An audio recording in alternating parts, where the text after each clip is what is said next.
संभल हिंसा प्रकरण में गठित जांच आयोग ने मुख्यमंत्री को सौंपी 450 पन्ने की रिपोर्ट। अब होगा एक्शन।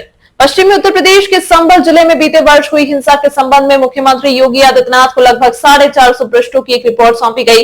इस रिपोर्ट में न केवल 24 नवंबर को हुई हिंसा का जिक्र है, बल्कि संभल के इतिहास में हुए दंगों की संख्या और उन दंगों के दौरान क्या क्या हुआ, इसका भी विवरण दिया गया है। रिपोर्ट पहले राज्य कैबिनेट के समक्ष पेश की जाएगी। कैबिनेट से मंजूरी मिलने के बाद आगामी विधानसभा सत्र के दौरान इसी सदन में रखा जाएगा। विस्तृत रिपोर्ट में संभल में हिंदुओं की घटती आबादी का कारण भी बताया गया है और दंगों की साजिश का भी जिक्र है।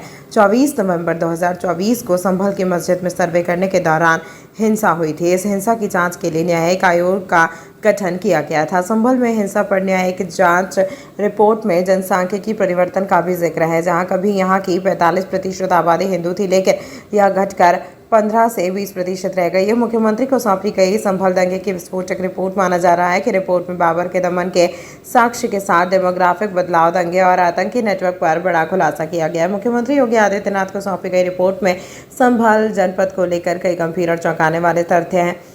रिपोर्ट में कहा गया है कि 24 नवंबर को हुए दंगे पर साजिशकर्ता को ये पता था कि वहां सर्वे होना है। प्रशासन ने संभल जामा मस्जिद के प्रबंधन को बताया था कि वहां सर्वे होना है। संभवतः वहीं से सर्वे की बात लीक हुई और भीड़ जुटी। वहां अवैध हथियारों और नशीले पदार्थों का जखीरा भी था। रिपोर्ट में पिछले दंगों की तिथियां, उनमें हुई जनहानि, प्रशासनिक कार्रवाई और उसके बाद की स्थिति का भी पूरा विवरण शामिल किया गया है। हिंसा पूर्व नियोजित थे। रिपोर्ट सूत्रों के हवाले से संभल हिंसा जांच कमेटी की रिपोर्ट में बड़ा खुलासा हुआ है। 24 नवंबर 2024 की हिंसा पूर्व नियोजित और षड्यंत्र का नतीजा है। सांसद जियाउर रहमान बर्क, विधायक के पुत्र सुहेल इकबाल और इंतजामिया कमेटी के पदाधिकारी मुख्य भूमिका में थे। 22 नवंबर को नमाजियों को संबोधित करते हुए सांसद जियाउर रहमान बर्क ने भड़काऊ भाषण दिया था। उन्होंने कहा था कि हम पुलिस प्रशासन सरकार से दबने वाले थोड़ी हैं। अरे हम इस देश के मालिक हैं, नौकर गुलाम नहीं है। मैं खुले रूप से कह रहा हूं कि मस्जिद थी, मस्जिद है, इंशाअल्लाह मस्जिद रहेगी क़यामत तक। जिस तरह अयोध्या में हमारी मस्जिद ले ली गई, वैसा ही यहाँ नहीं होने देंगे।